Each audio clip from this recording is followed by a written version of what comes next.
So ఆరోగ్యం మహాభాగ్యం అని మనం అనుకుంటూ ఉంటాం. అట్లాగే మనకి జన్మ హక్కులు కొన్ని ఉన్నాయి, ఆనందము, ఆరోగ్యం.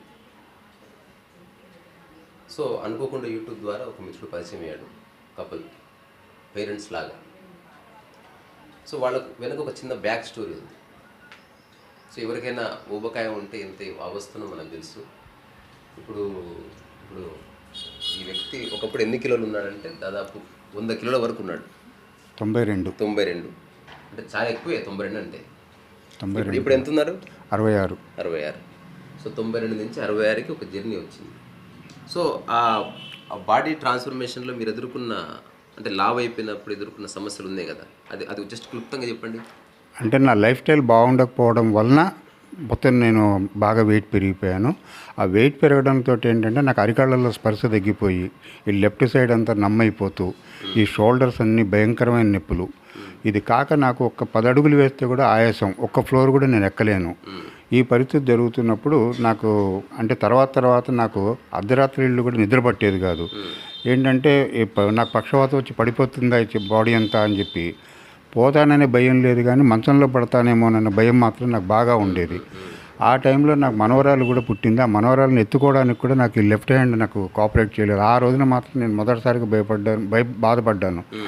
ఎందుకంటే అబ్బా ఇంత కష్టపడి ఇంత వచ్చి మనవరాలను కూడా ఎత్తుకోలేకపోతానేమో అనేటటువంటి ఒక బాధ నాలో కలిగింది.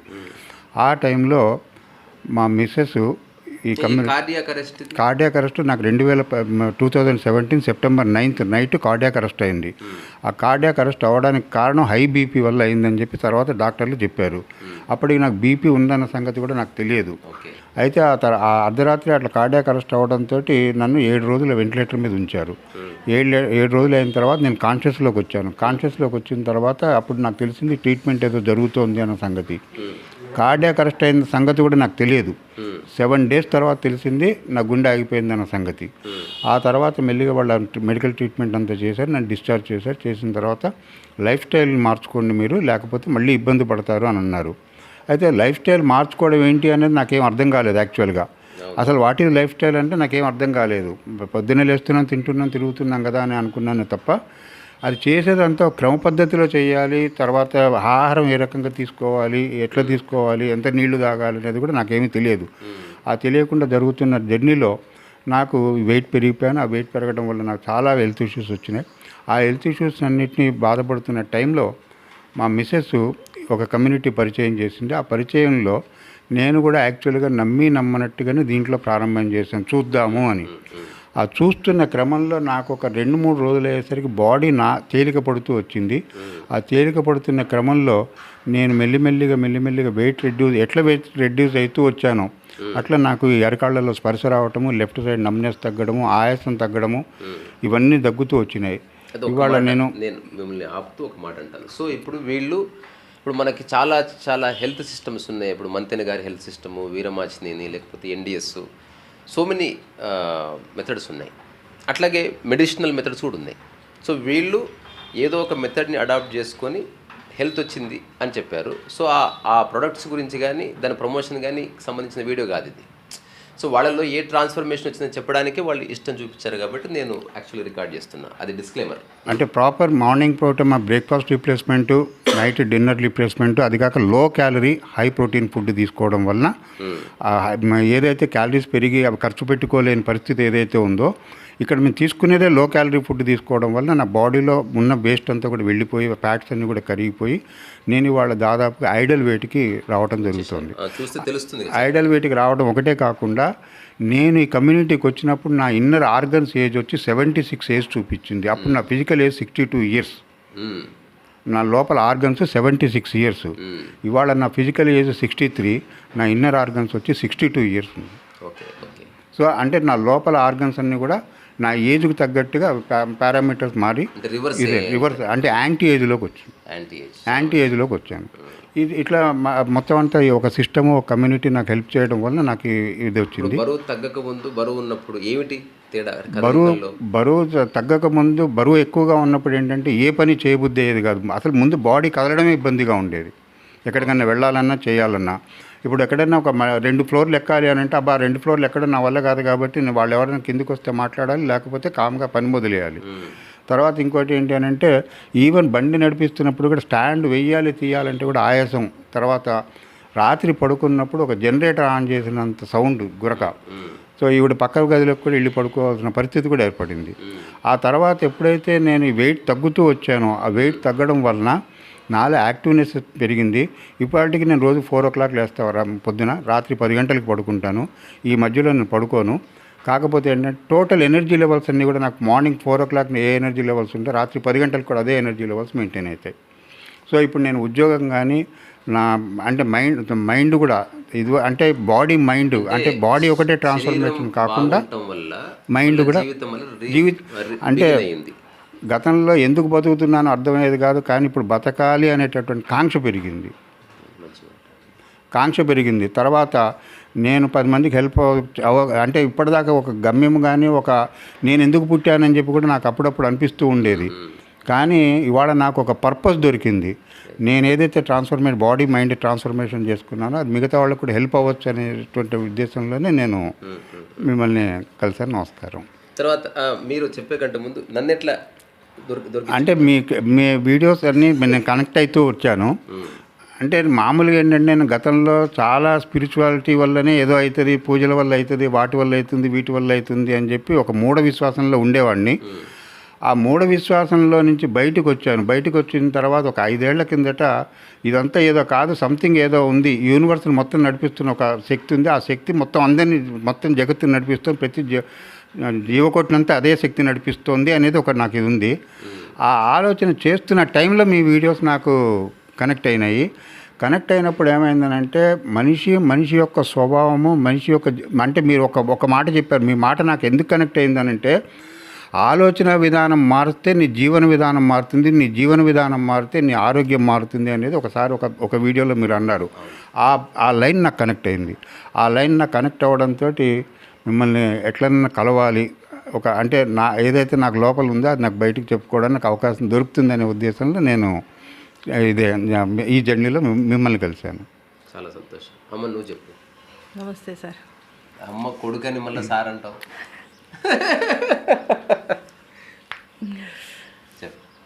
అది నాకు దైవికంగానే నేను ఏదైతే న్యూట్రిషన్ ఫుడ్ తీసుకుంటున్నానో అది ఏదో ఒక మంచి నాకు మాస్టర్స్ బ్లెస్సింగ్స్ ద్వారా దొరికిందని అనుకుంటా.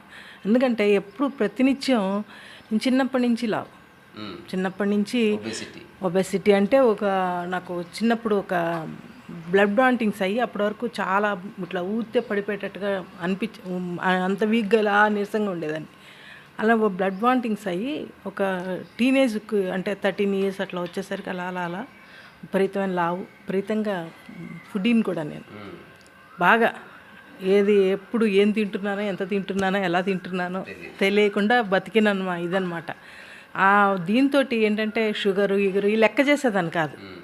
దేని గురించి లెక్క చేస్తే కానీ శరీరం బాధపడుతుంది, ఇబ్బంది పడుతుంది. ఆ ఇబ్బంది పడుతున్నప్పుడు నేను అనుకుంటా నాకే ఉంటాయా ఈ నొప్పులు, అందరికీ ఉంటాయా అన్నది ఒక డౌట్. అంటే అసలు ఈ నొప్పి లేని టైం ఏదైనా ఉందంటే ఇప్పుడు నాకు వెరికోస్ వీన్స్ 20 years నుంచి ఈ రైట్ బ్రెస్ట్లో ఒక లంప్ ఉంటుంది, కంటలాగా వచ్చింది. అయితే అది ఏం పెద్ద ప్రాబ్లం లేదన్నా. నేను మెమోగ్రఫీ తీయించుకున్నప్పుడు నాకు పెద్ద ఇది లేదు. ముందు భయపడతాను, తర్వాత చాలా శరీరం షుగరు బీపీ అంటే మనకి మామూలుగా ఎవరికీ లేదు. కానీ నాకుందేంటి, నా కర్మ, అది కర్మ కాదు, ఏం కాదు, మనం ఏదైతే తీసుకుంటామో అదే మన బాడీ అనేది తెలిసింది. తర్వాత నెక్స్ట్ సరే దైవికంగా నాకు పరిచయం అయింది. ముందు అసలు నేను నమ్మలేవో బాడీ ఒళ్ళు తగ్గడానికేమో అనుకున్నా. High sugar, migraine, varicose veins, ఏదైనా షాపింగ్కి వెళ్తే ఎప్పుడు ఇలా కూర్చుండిపోదామా, వామిటింగ్ సెన్సేషన్ అనమాట. ఇష్టం షాపింగ్. కానీ ఆ షాపింగ్కి వెళ్ళినప్పుడు ఒక ప్లేస్ ఉంటే బాగుండు, ఇలా కూర్చోవాలి అన్నంత ఇదిగా ఉండేదన్నమాట. చాలా కష్టపడ్డాను శారీరకంగా బాగా. నేను ఏ పనైనా నేను ఒక 40-50 మందికి కూడా ఒక్క చేత్తో వండిన ఇది ఉంది. అంత ఇది కూడా బలవంతంగానే పళ్ళబీగున బాధ్యతలు అంటే కమిట్మెంట్, ఆ కమిట్మెంట్తో లాక్కొచ్చా. కానీ నిజంగా బాడీ సహకరించే ఇదైతే కాదు. కంపల్సరీ కాబట్టి చేసి వచ్చాను. ఒక మూమెంట్లో నాకు ఈ ప్రోడక్ట్స్ వాళ్ళు బలవంతంగా పంపించారు, మా వదినే పంపించింది. తీసుకొని నీకెందుకు, నేను చెప్తున్నా కదా హెల్త్ బాగుంటుంది.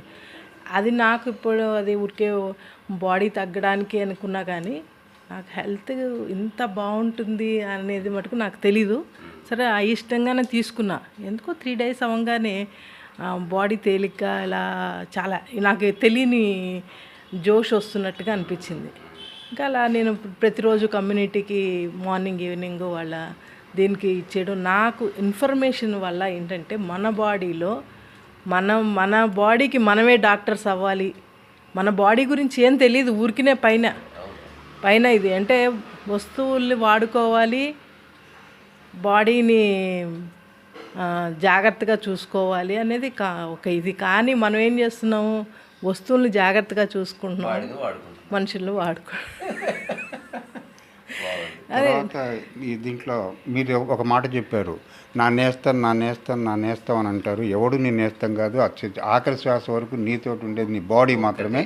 దాన్ని జాగ్రత్తగా చూసుకో, దానికి కావాల్సినవన్నీ అని చెప్పి అన్నారు. ఇట్లాంటివి కొన్ని ఏమైనా అంటే నాకు లోపల ఏదైతే ఉందో అది కనెక్ట్ ఇదైతే ఉందో నాకు ఇది కరెక్ట్.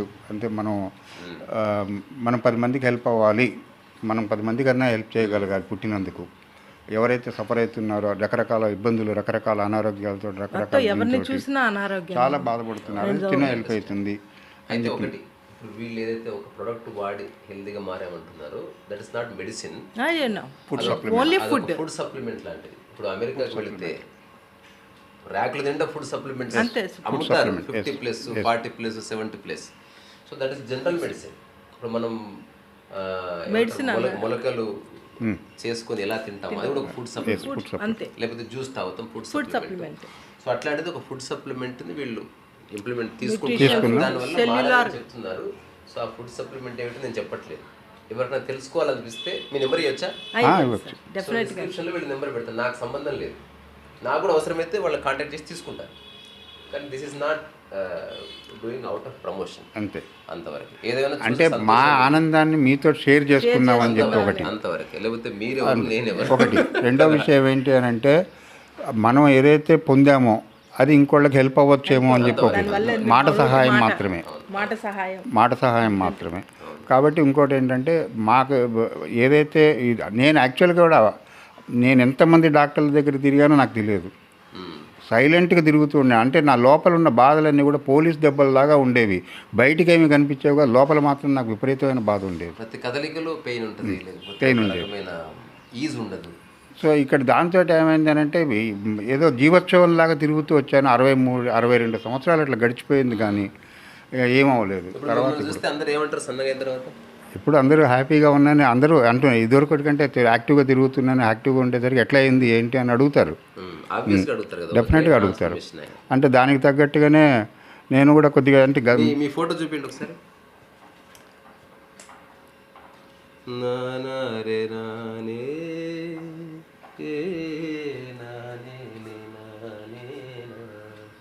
బీన్ బ్యాగ్ లాగా ఉన్నాడు చక్కగా. సో ఇదో ఫోటో నాకు షేర్ చేయండి, ఊరికి అట్లా థంబ్నెయిల్లో పెడతా. అంటే ఇంతవరకు ఎప్పుడు అవకాశం రాలేదు, ముందు తర్వాత ఒక వీడియో చేయడానికి. అది నీది కూడా పంపిస్తాను. బాగుంది చాలా. ఇంకేదన్నా లాస్ట్ ఒక మాట చెప్పండి. సో మనిషి ఆనందంగా బతకాలి, ఆరోగ్యం ఉండాలి. ఆరోగ్యం ఉంటేనే ఆనందం ఉంటుంది. అంతే. ఏదన్నా షేర్ చేసుకోవచ్చు, ఆరోగ్యం షేర్ చేసుకోలేము. అట్లాగే తర్వాత మానసికమైన బాధలు షేర్ చేసుకోవచ్చు, శారీరకమైన బాధలు షేర్ చేసుకో ఎవరు తీసుకోలేరు. నొప్పులు మాత్రం ఎవరు షేర్ చేసుకోరు, వీళ్ళు పడే బాధలు మాత్రం ఎవరు షేర్ చేసుకోలేరు. డబ్బు షేర్ చేసుకుంటారు, మిగతా ఆనందంలో షేర్ చేసుకుంటారు, అన్నీ చేసుకుంటారు, కానీ ఇది మాత్రం ఎవడు షేర్ చేసుకోరు. ఆయన పేరు నాకు గుర్తులేదు, 2 సార్లు కలిసినాయి. విపరీతంగా బెడిల్ తాగాడు అనమాట లైఫ్లో. దాంతో లాస్ట్కి ఊపిరితిత్తులంతా చిల్లు అయిపోయి విపరీతంగా దగ్గు వచ్చేది, ఆస్తమా. సో ఆయన చివరి రోజుల్లో కొల్లాపూర్లో నేను ఒక రాత్రి ఉన్నా. ఆయనతో నాకేం ఆయన పేరు ఆయనకు నాకు ఏ సంబంధం లేదు, ఏం తాత అంటే ఏం మనవాడు అంతవరకే. ఆ రోజు రాత్రి దగ్గుతున్నాడు. రాత్రి నేను ఒక్కడనే ఉన్నా, అందరూ పడుకున్నారు. సో నేను చూస్తూ ఉన్నా, అంటే నేనేమి చేయలేను, అడిగితే నీళ్ళు ఇద్దామని. సో అతను ఒక మాట అన్నాడు, నా ఆస్తులు గీస్తులు అందరు అనుభవించారు, ఎవడన్నా నా కోసం దగ్గితే బాగుండరా, ఈ దగ్గు ఆగితే పడుకుందామంటే ఇది కాదు, దగ్గు దగ్గే లోపు నిద్రపోతుంది. మన శారీరక ఇది ఎవరు తీసుకోరు.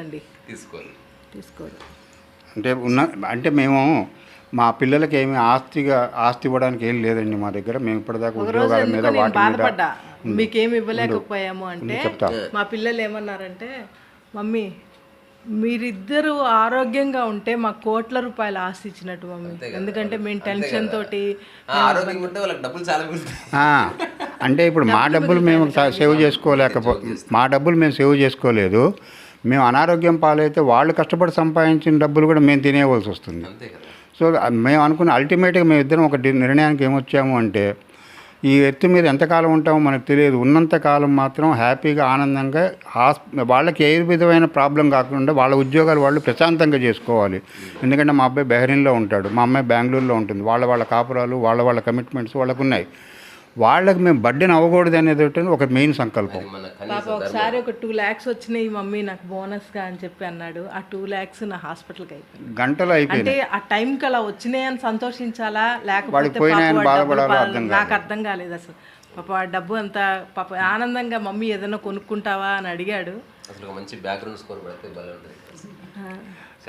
అంటే అట్లా అంటే అవన్నీ చూసి సూపర్ బ్రహ్మాండం హ్యాపీగా ఉన్నాం, చాలా హ్యాపీగా ఉన్నాం. అంటే ఆరోగ్యంలో ఉన్నప్పుడు అనారోగ్యం నిజంగా ఆరోగ్యం ఎలా ఉంటుందా అనేది అనే హ్యాపీనెస్ మాకు. అంటే మీ టాక్లో కూడా చెప్పారు, ఆరోగ్యం అంటే ఎప్పుడు తెలుస్తుంది అంటే, నీకు అనారోగ్యం వచ్చినప్పుడు మాత్రం ఆరోగ్యం యొక్క విలువ తెలుస్తుంది. గతంలో అనారోగ్యాలు పడ్డాం కాబట్టి, వాళ్ళు ఆరోగ్యంగా ఉన్నాం కాబట్టి ఆనందాన్ని నేను వ్యక్తం చేసుకోగలుగుతున్నాను. ఎందుకంటే అప్పుడు అంటే రోజు ప్రతి క్షణం ఒక బాధ. అసలు ఉద్యోగానికి ఎట్లా వెళ్ళానో ఎట్లా వచ్చానో నాకు తెలియదు. వెళ్ళాను ఇంకా తప్పదురా భగవంతుడా అని చెప్పి వెళ్ళడమే ఉద్యోగానికి. కష్టంగా చేసాము, ఇప్పుడు ఇష్టంగా చేయాలి. ఏ పనైనా ఇష్టంగా చేయగలుగుతున్నాం. అది